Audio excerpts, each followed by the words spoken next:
This is the WGNS Action Line, talking with Rutherford County newsmakers about what matters most to you. Your host, J. Paul Newman of the monthly District Attorney Show, will now take you on a journey to explore recent Rutherford County court cases, cold cases, and more.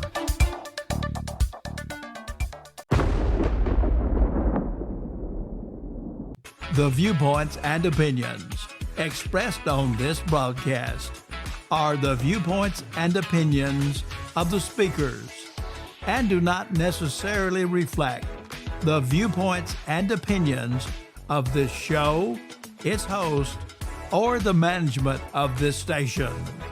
You are listening to WGNS.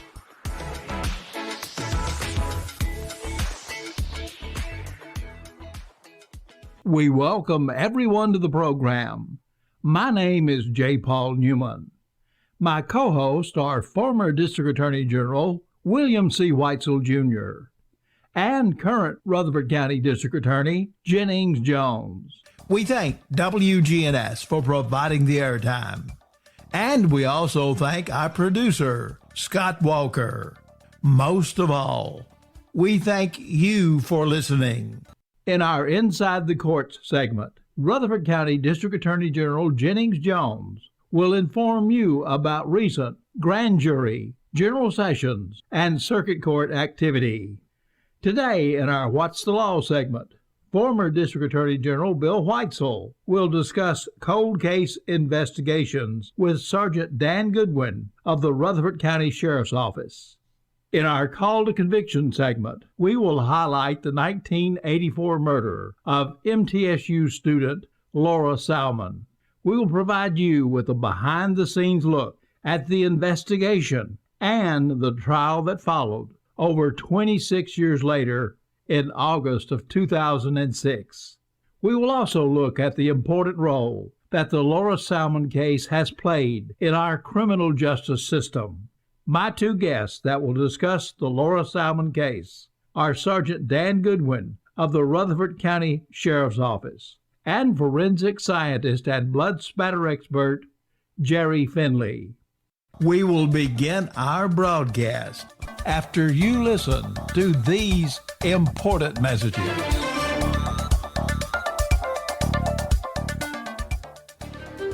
At Middle Tennessee Electric, we see the lines that link us all, illuminating our neighborhoods, empowering our businesses, and helping us to recharge. Because we believe in the power of good energy. Whether it comes from our grids, the sun, or a kind heart. And as your family and our region continue to grow, you can trust that we'll always be there for you. Middle Tennessee Electric, bringing good energy. This is Inside the Courts. A look at this month's trials, pleas, and grand jury action. Inside the Courts is presented as a courtesy of the Rutherford County Clerk's Office. Good morning, everyone. This is your District Attorney General, Jennings Jones, and today I will be your tour guide through this episode of Inside the Courts. We begin this segment by stating that none of the defendants named in upcoming trials or hearings have been convicted, and of course, they are presumed by our law to be innocent. With that as a prelude, we will now go inside the courts. On March 9th, officers with the Murfreesboro Police Department responded to a 911 call for shots fired at a residence on East Vine Street in Murfreesboro, Tennessee. Upon arrival, officers discovered Mr. Davion Gates lying unresponsive in the driveway of his residence, suffering from multiple gunshot wounds. Mr. Gates died from his injuries. Detective Justin Fugate with the Murfreesboro Police Department was assigned as the lead investigator. Multiple persons resided in the residence, and officers learned that the 23-year-old gunshot victim was a romantic partner of one of the residents, a 41-year-old female. Also at the residence was a 44-year-old Corey Munsell Lillard. Mr. Lillard is the father of several of the female residents' children. Mr. Lillard was also staying at the residence at the time of the shooting. Detective Fugate interviewed multiple witnesses, but also reviewed video jail calls between Mr. Lillard and one of his sons that was incarcerated at the Rutherford County Adult Detention Center.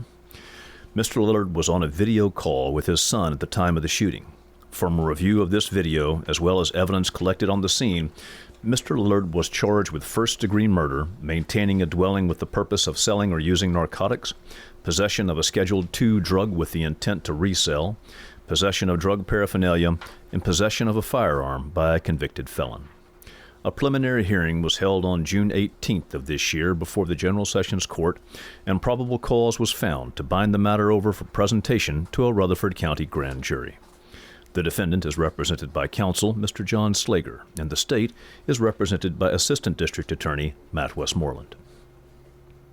On April 13th of this year, officers with the Murfreesboro Police Department responded to a 911 call for shots fired on South Rutherford Boulevard in Murfreesboro, Tennessee. Upon arrival, officers discovered the body of Mr. Paul Howell in the roadway. Mr. Howell had been shot in his throat and died as a result of his injuries. Detective Andrew Stallknocker was assigned as lead investigator.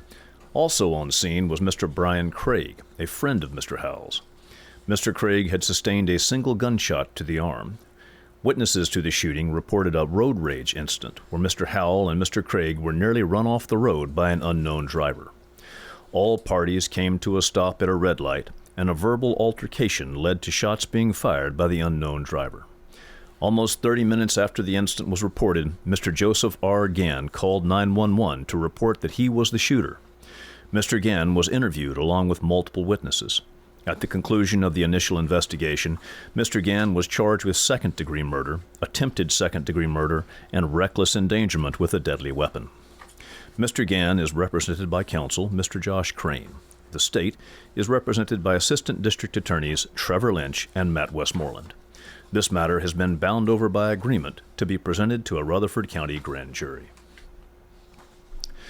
On May 15th, officers with the Murfreesboro Police Department responded to a 911 call of shots fired at a gas station on Joe B. Jackson Parkway in Murfreesboro, Tennessee. Officers discovered the body of Mr. Devin Loritz. Mr. Loritz had been shot multiple times in the back and died from his injuries. Officers also located Mr. Eric Mitchell, Mr. Loritz's brother. Mr. Mitchell had been shot once in the arm and beaten across the head, face, and body. Also on scene was Mr. Juan Charco and his brother. This altercation was captured on video surveillance. Detective William Pullius was assigned as the lead investigator. Upon conclusion of the detective's investigation, officers discovered that Mr. Charco and his brother were in the process of illegally transporting a vehicle that was owned by Mr. Lovitz from Atlanta, Georgia to Nashville, Tennessee, without Mr. Lovitz's knowledge or consent. Mr. Lovitz and his brother confronted Mr. Charco and his brother and took the vehicle back at gunpoint. When Mr. Lovitz and Mr. Mitchell were attempting to drive away in their own vehicles, Mr. Charco retrieved a semi-automatic rifle and shot over 25 times at the two men.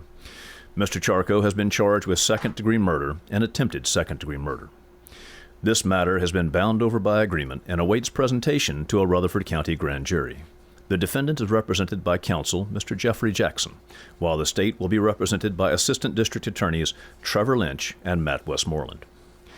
On February the 15th of last year, officers with the Murfreesboro Police Department responded to a 911 call of shots fired in an apartment complex on Puckett Creek Crossing. Officers discovered the body of Miss Rebecca Stockton on the floor of her apartment. Miss Stockton had been shot multiple times. Detective Julie Cox with the Murfreesboro Police Department was assigned as the lead investigator. Miss Stockton's live-in boyfriend, Salim Hamilton, was missing. A manhunt for Mr. Hamilton was ordered, and he was located in Corbin, Kentucky, where he was found to be in possession of the rental car of Miss Stockton and a .40 caliber semi-automatic handgun.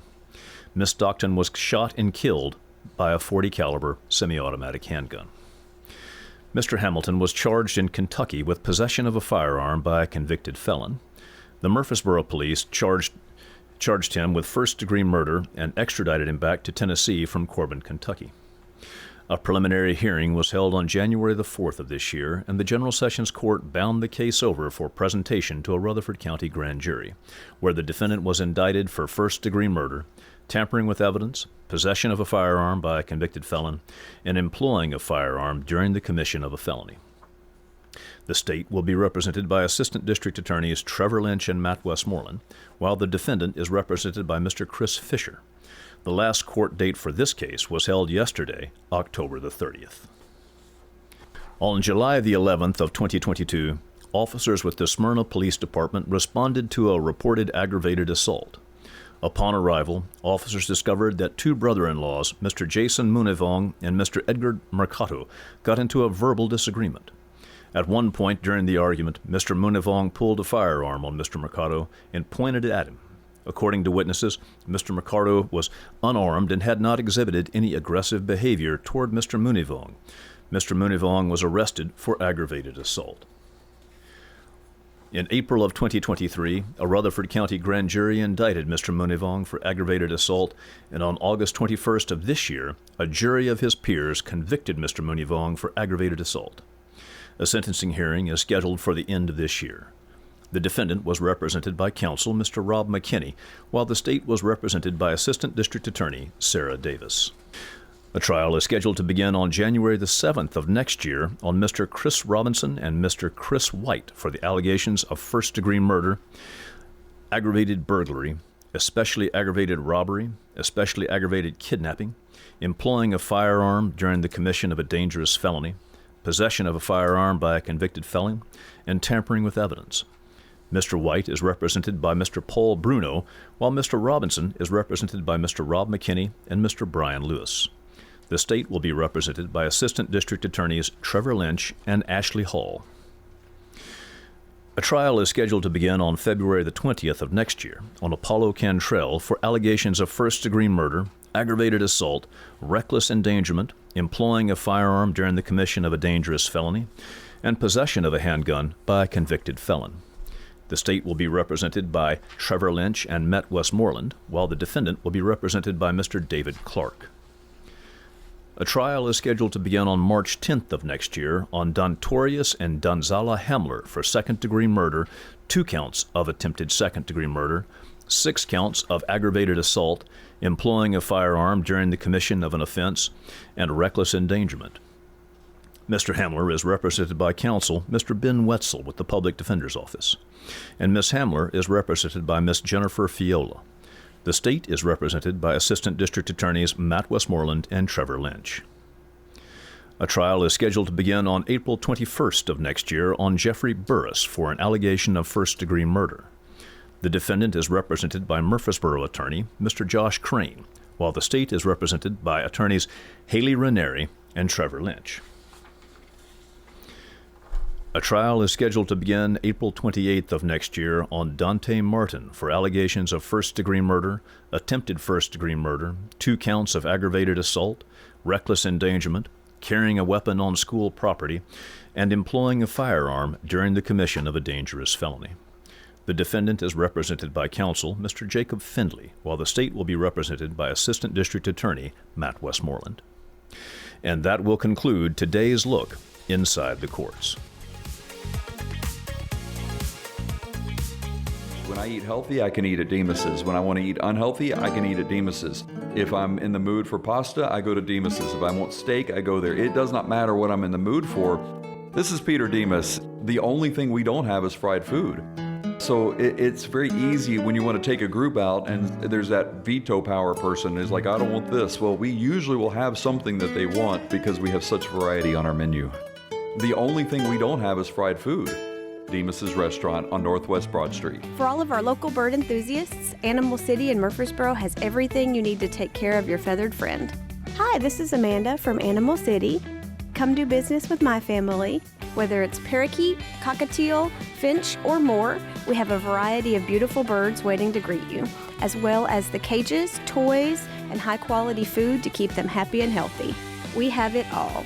Come see why bird lovers flock to Animal City, 919 Northwest Broad Street in Murfreesboro. The Action Line on FM 101.9 and AM 1450 Murfreesboro, FM 100.5 Smyrna. Listen and watch at WGNSradio.com. Every homicide, every rape, every robbery affects the entire community. People who are victims of these crimes need closure. The people who committed these crimes must be held accountable. Law enforcement needs the community's help in seeking justice. Please listen as we review an unsolved mystery in this month's Cold Case Profile.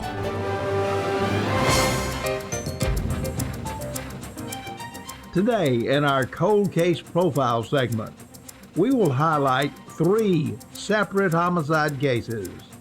They are the murders of Cedric Herbert, William Greg Hawkins, and Nathan Morgan. I will be joined in that segment by Detective Sergeant James Abbott of the Murfreesboro Police Department and former District Attorney General and my former co-host of this program, William C. Weitzel, Jr. Please listen as we review an unsolved mystery in this month's Cold Case Profile. On June the 15th, 2009 at 9:17 a.m., the Murfreesboro Police Department responded to a frantic call. The nature of the call was a possible burglary at an apartment complex on East Northfield Boulevard. When officers arrive at the scene, they see that the apartment door had been kicked open. Inside, they meet the lady who had called the police. She told officers that she lived in the apartment and that earlier that morning, present in the apartment were herself, her small child, and Cedric Herbert. At about 8 a.m., she left the apartment and took her child to daycare. She went on to say that when she returned, she discovered the body of Cedric Herbert. The police investigate. They determined that 24-year-old Cedric Herbert had been shot to death. Police now believe that someone or a group of individuals forced their way into the apartment and shot and killed Cedric Herbert. Robbery may have been the motive. According to family members, Cedric Herbert had a large sum of money on him the day before the murder. Why he was killed remains a mystery. His killer or killers remain at large. Detective James Abbott of the Murfreesboro Police Department has reopened the investigation. He is now asking for your help. We are pleased to have with us today in the WGNS studios Detective James Abbott. Detective Abbott, I'm always very careful when releasing information on any pending investigation, so I always leave the minute details to the investigators. Can you fill in the details regarding how Mr. Herbert happened to be in the apartment on Northfield Avenue that day? Well, Mr. Herbert and the young lady that lived at the apartment just started seeing each other, and he'd come over earlier that morning, sometime around 2, 3 a.m. in the morning, to see her, and had fallen asleep on the couch. When she arrived home, she found him laying face down in the bedroom, suffering from multiple gunshots. Tell us why you are taking another look into this case. In these kind of investigations, you always kind of, especially in your cold cases, you go back, but as we like to sometimes say, we're past the CSI phase of these type of cases. Now it's getting these kind of cases out in front of the public and getting information from possible people that have heard things, or people that may have known information but was afraid to come forward then. They may now be more willing to come forward. Are there any class of witnesses who you'd like to talk to, such as friends, co-workers, or other persons that might help you fill in the blanks? Yes, we'd like to speak with any friends of Mr. Herbert's, any associates of Mr. Herbert's, co-workers, anyone, family, anybody who may have information about this or information about his activities were and what he was doing up to about 48 hours to 72 hours prior to the homicide would be very helpful. Also, we'd like to speak with anyone who may have just heard what is sometimes called street talk. It would be great to hear from those folks that may have heard something from just someone who may have said, I heard this from someone who heard this from someone who heard this from someone. I know that you're a very experienced cold case detective and have worked some very good cases. What efforts has law enforcement made to get this case in the public's eye and ask for the public's assistance in solving this crime? Again, we're doing this show this morning, which is a great tool, especially the local level, to maybe try to get the information out. And we're also working with our public information officer using social media, and we're going to try to get this out on the social media sites as well. What can you tell us about Cedric Herbert or the apartment complex or anything that might help a listener think, oh, I remember when that happened? The apartment complex is over on East Northfield, and it is near the intersection of Highland and East Northfield. Mr. Herbert was a gentleman that lived here in Murfreesboro. He lived actually out on Bradable Pike area, but he resided a lot with this young lady from what we understand now when he first started seeing her there at the apartment. But Mr. Herbert would oftentimes be seen with friends over on Academy Street and also around Eagle Street. So people may remember Mr. Herbert from those areas as well, Mr. Cedric Herbert. If anyone has information regarding who killed Cedric Herbert, who should they contact and what phone number should they call? They should contact myself or any member of the Murfreesboro Police Department, but the Murfreesboro Police Department's Criminal Investigation Division. They can call me, Detective James Abbott. My number is 615-893-2717, or they can also call our local Crime Stoppers. Detective Abbott, we want to thank you for being here today, and we want to thank you for the job that you do.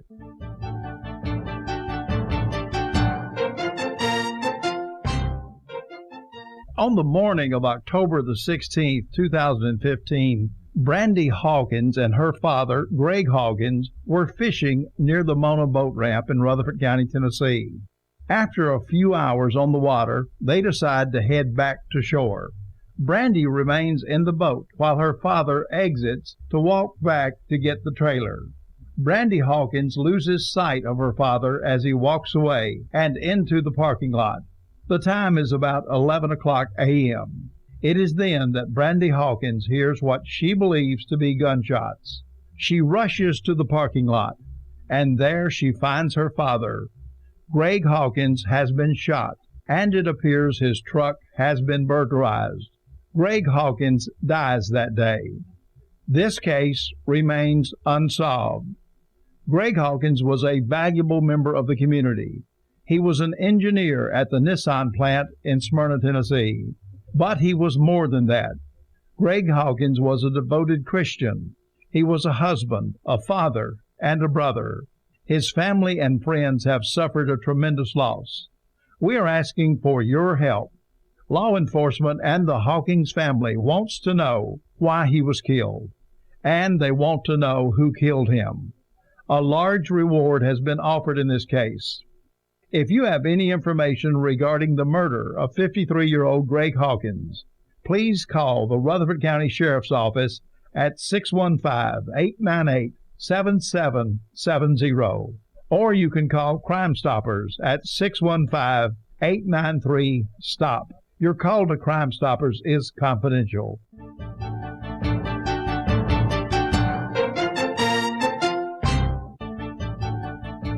On May 22, 2010, Nathan Morgan Jr. was visiting friends at 1401 Eagle Street here in Murfreesboro.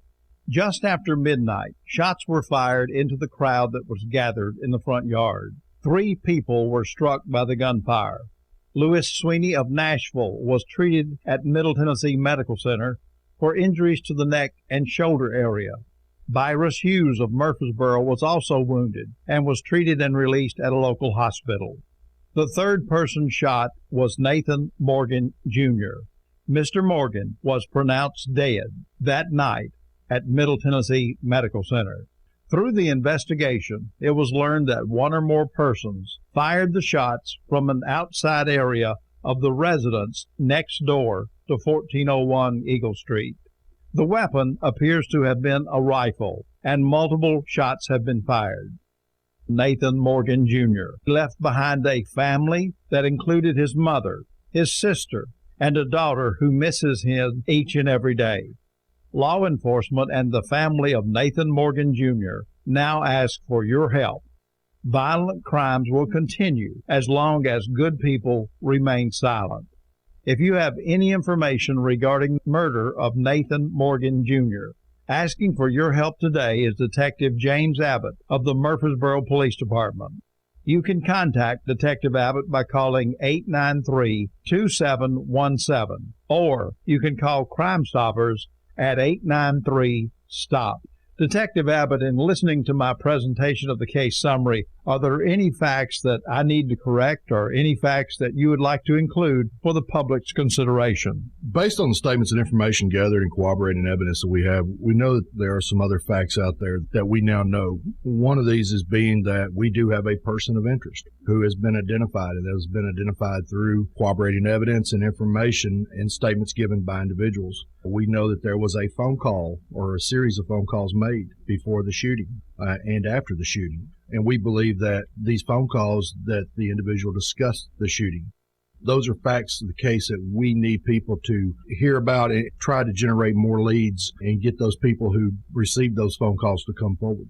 Can you describe cooperation of the public in general during this investigation? We received cooperation from the public. We would not be to this little point now without that cooperation, knowing that there was these phone calls made and that pointed us into the direction we needed to obtain the evidence, corroborate all this information.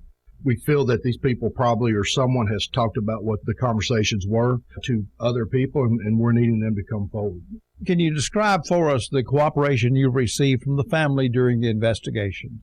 The family has been very supportive. They understand that this is a process. Sometimes it can be a long process, but at the same time, it's gone on too long, and they're wanting closure. I understand that and feel for a family who has to go through this. They've been very supportive. Anything that we've needed, any type of assistance, they do everything they can to help us. And they understand that, again, this is a long process, and they understand that sometimes our priorities are taken away on other more immediate cases. But again, they know that we will refocus back on this case.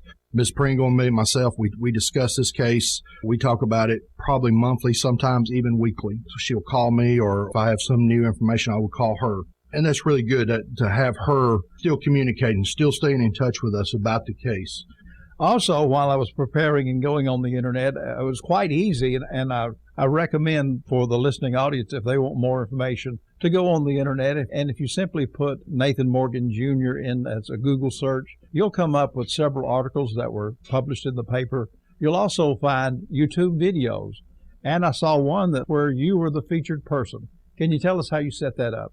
Yes, we did a reenactment, which is part of a Crime Stoppers commercial, which ran here in Rutherford County, which can still be seen on YouTube. And when we did the reenactment, we also held a press conference with some of the local TV media outlets here in the area. So we try to get that information out through the press conference, you still have it on YouTube and other various outlets. Also, we periodically continue to talk to people in the community or in the neighborhood where this occurred, trying to get some information, trying to put it back out there in front of people, because we want to keep it out there in front of people. Because this is a case that we believe, based on information and evidence that we've already obtained, we believe that these phone calls were made. We just need to find those people that talk to this individual, or individuals that talk to these people, friend, family member, anybody who will come forward and talk to us. This is a case, I believe it is solvable with the right one or two people that would come forward. This case could be, I believe, in front of a grand jury very quickly. So this is not just a case where we're just sitting here and we have no clue whatsoever. Like I said, it is a very solvable case. I feel if the right people will come forward. I believe General Weitzel may have a couple of questions for you. Paul, you know this. James, I know you know. It's very important on these cases as they get age on them. We want people to know that we don't forget about them. And as you mentioned, it is very important for the family to keep in touch, and also for us to keep in touch with the families. We've got somebody out there that's a murderer. And I know people are sometimes fearful. They're afraid if they give information or something that something may happen to them. And certainly I can understand that. But we need people to come forward and put a violent person behind bars. If this person is arrested and charged and convicted, everybody knows that. And hopefully it would make somebody think twice about taking a human life. And so it's dedication on the part of the police and the investigators, but it's also a dedication on the part of our citizens to be a part of the process, because without them, we cannot pursue, arrest, and prosecute these cases. And they're responsible just as much in a way as the police are for making their community a safer place. So I would certainly urge anyone with any information on this or other cases to come forward.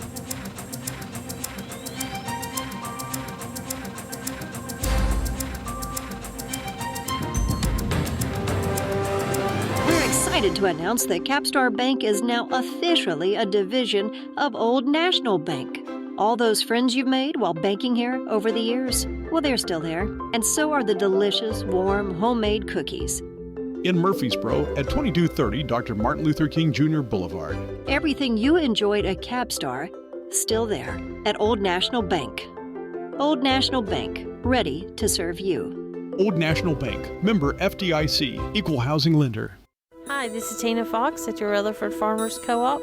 If you're looking for that unique Christmas gift, please come see us. We have everything you need for your holiday season. We have the clothing that will keep you warm, from our Carhartt to your feet with our muck boots. We also have a great selection of fashion clothing for our ladies. And if you're looking for a unique gift, say for your patio, we also have our wonderful handmade wooden furniture. That's all here at the Co-op Farm and Home Center, just off of South Church. The monthly District Attorney Show, heard the first Friday of each month, exclusively on News Radio WGNS. Your host, J. Paul Newman, will now take you on a journey to explore recent Rutherford County court cases, cold cases, and more. We will highlight the case that is currently being prepared for broadcast on cable television. It is one of my most memorable trial cases. The case is the 1982 murder of Erastus Gene Stump. From call to conviction, time now for a look back at one of the more intriguing and important cases for this community. From the crime, the investigation, to the prosecution. On April 28, 1982, two fishermen discovered a partially decomposed body near the edge of Percy Priest Lake. Rutherford County Sheriff's Detective David Grisham arrived at the scene to find the decomposing body, but he found no skull. They did, however, locate skull fragments near the body. The body was checked for a wallet or identification, and neither was found. They did recover a list of names and telephone numbers in a pocket of the victim's jeans. The investigators also collected a lighter near the body, which bore the inscription, Gene. A shotgun wadding was also found in the area. Rutherford County Deputy Coroner Michael Carthen believed that the body had been there approximately 4 to 6 weeks. To assist in the investigation and identification of the body, Detective Grisham contacted Dr. William Bass, a forensic anthropologist with the University of Tennessee. After reconstructing the skull fragments, Dr. Bass determined that the victim died from a major gunshot wound to the skull. Dr. Bass determined that a shotgun was the likely weapon. Through the list of telephone numbers, the investigators contacted a friend of the victim, who was able to identify the victim's decomposing body. The identification was corroborated by the cigarette lighter inscribed with the name Gene. The body was identified to be the remains of Erastus Gene Stump. Although there were initially an infinite number of suspects in the victim's death, ultimately their investigation revealed that only one person had the motive to kill Gene Stump. On April 29, 1982, Deputy Pickle with the Rutherford County Sheriff's Office contacted that person, a person who was a friend and a co-worker of Gene Stump. That person was Randy McFarland. McFarland told police that he had last seen Gene Stump on March 29, 1982 at the Stump home. He said that Gene Stump arrived with some people in a van, and that Gene Stump had told him that he was leaving with the people in the van and going to Ohio. McFarland said that he never heard from Gene Stump again. No arrests were made, and the case remained unsolved for over 20 years. The case became a cold case. And now to discuss the investigation of the cold case and how it ultimately was solved, we welcome Major Bill Sharp and Dan Goodwin to the show. Morning, Paul. Morning. Can you tell us how y'all first got involved in the investigation and what caused y'all to decide this is a case that we should work on? When the unit first formed on July 1st of 2007, what we did was looked at all of the existing files of open unsolved homicides and other crimes that we had. It was about 14 to 15 at that point. And what we looked for were solvability factors.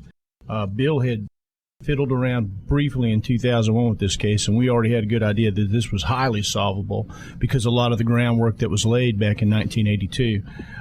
In that interview with Pickle, one of the things that was discovered in 1982 was that after Gene left with the hippies in the van, that he'd filed an income tax return. McFarland had filed an income tax return, and it was mailed to his house, and he subsequently signed it and had his wife at the time pass it at the bank, thereby getting Gene's tax returns for 1981 and profiting in that way. His guns disappeared. The vehicle that Gene Stump owned was eventually given to his wife. But basically, that's the point it was at when we picked it up in 2007. Let me ask you this. One of the reasons we have the program is to ask people for help in solving these crimes. How useful was it for you to go out and interview people who knew Gene Stump at the time but hadn't been interviewed in over 20 years? You know that when we start these cases or any investigation, it's important to locate the family members, ex-family members, and so forth. So locating McFarland's first wife was very important. She was able to give us details of the case. Although she was interviewed originally after the body was discovered, she did inform us that out of the situation in which she was in, that being married to McFarland, that she wasn't quite truthful with it. So, you know, she was able to expound on her original interview to give us more detail, which led us on to other ex-wives, neighbors, and friends of McFarland who were able to give us background on Randy. So would it be safe to say that one person coming forward may create kind of a domino effect where one lead leads to another? That's the best way to describe it, because that's usually what happens. Once you get that first person comfortable talking to you, giving you names, and then you go forward to the second person that they give you, it is a domino effect. Can you tell us about y'all's interactions and interviews with the defendant in this case, Mr. Randy McFarland? Tell us a little bit about what he had been doing that you discovered over the 20 years that he was in society. As Bill mentioned, after we spoke to his first wife, we determined from her that she'd stayed with him a number of more years. Her main goal, it was a horrible relationship. She was trying to get her sons almost to adult age before she could depart the relationship. She told us about a subsequent wife. We'd already had information about what turned out. We thought it was a second wife, but it turned out to be the third. As we began speaking, as the trail spread out through all the people whose lives he'd injured over the years, we found out that he actually had a second wife that no one had known about. We found that lady, and just like his first wife that we'd spoken to, he made multiple admissions to her as well. The third wife, he made over 200 admissions to, killing Gene Stump. He was with her from about 95 through 2006, I believe. But you know, Paul, what we found out when we work these cases is how they reinvent themselves and become something they weren't when they were younger and before these terrible crimes. We found McFarland in Virginia, Bristol, Virginia, as a electrical engineer. Now, this is a man who may have had a GED, but he passed himself off as an electrical engineer, living a different lifestyle, living something beyond what he was. So we find it intriguing that normally these suspects do reinvent themselves, and it's very, very interesting. Concerning that and reinventing themselves, I noticed in prosecuting the case, General Whitesell both prosecuted that and had the honor of working with y'all on this case. Mr. McFarland had several names, did he not? Yes, he changed his name legally twice after the murder. Once his first marriage dissolved, he married another lady. He did one new variation of his name, changed the spelling on the last name. It was L-I-N, like is normal around here in Middle Tennessee. He changed it to McFarlane, M-C-F-A-R-L-A-N-E, and then finally he morphed that into MacFarlane, M-A-C-F-A-R-L-A-N-E. He also changed his first name legally a couple of times there, too. You know, although it's not necessary to actually prove motive in a trial, a jury always likes to know what the motive was. Were y'all able to determine the motive in this case? Yes, sir. They worked together at Thompson Green Machinery, where they overhaul Caterpillar gear, and they were working in the paint shop together, and they were very much a part of the urban cowboy bar scene at that time. But besides getting drunk and chasing women, what they liked to do was use drugs, and then they would rob drug dealers. They would do armed robberies of gas stations and stores. They were partners in crime. When you talked to Mr. McFarland, can you tell us about your interactions with him and what, if anything, he said regarding the murder of Mr. Stump? Well, basically, he minimized his story, changed facts from what he told police in 1982, and truth be known, we actually went up there with an indictment for him in our pocket, and after he told us that set of lies, we arrested him. And paraphrasing just a little bit here, is when we were interviewing McFarland, he just looked at us and said, "Prove it. You know, you never prove it." So, again, it's almost like a condescending attitude while speaking with us, that he placed himself, you know, at a higher level than Dan and I. So, it's a real arrogant attitude that he presented. How many years passed between the time that this murder occurred and do you remember when y'all arrested him and brought him to justice? He was arrested in 2008, so well over 20 years. Sorry, Now, my math skills are weak. Ultimately, he was convicted of first-degree murder and got a life sentence. Is that correct? Yes, sir. And during the trial, there was one interesting aspect that I'd like to involve, the movie Miller's Crossing. Can you tell us what role that particular movie played and how that was used at trial? While McFarland was married to his third wife, he made her watch that film. It's a Coen Brothers film, the same people that did Raising Arizona and Oh Brother, Where Art Thou, but it was an early crime film. And it contained scenes in there that are very much like the site where Gene Stump was murdered, and he made hundreds of admissions to her. The best prosecutorial team in the state of Tennessee and perhaps America was able to get that in at trial. And that became a subject for appeal, but the appellate court ruled that it was perfectly okay the way it was done. Okay, as I understand it, the location where the body was ultimately discovered was, can you describe that location for us? Yes, sir. It was near the end of South Lamar Road on what at the time was Corps of Engineer land that was open to the public, a narrow lane lined with trees, and that's just like a scene for the movie where the bad guy takes another bad guy out and kills him in the woods. And so ultimately you showed the jury the scene from the movie that was so similar to the scene where the body was found. Yes, sir. Anything else y'all would like to share with us about that particular case?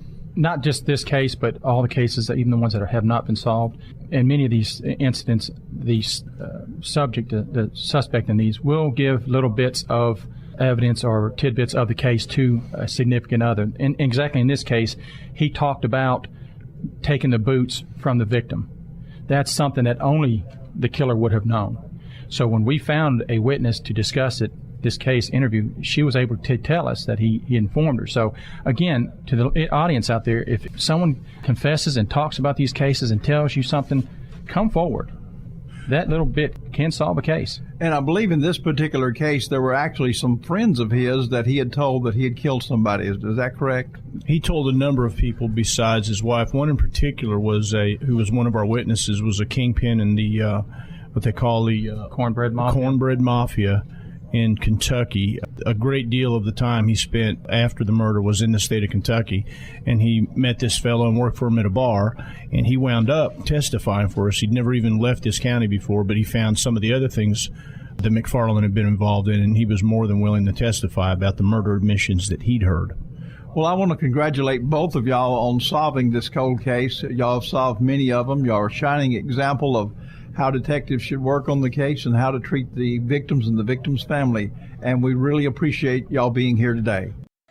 If you missed any part of this program, it will be available shortly as a podcast on the WGNS website. The monthly District Attorney Show, heard exclusively on News Radio WGNS the first Friday of each month.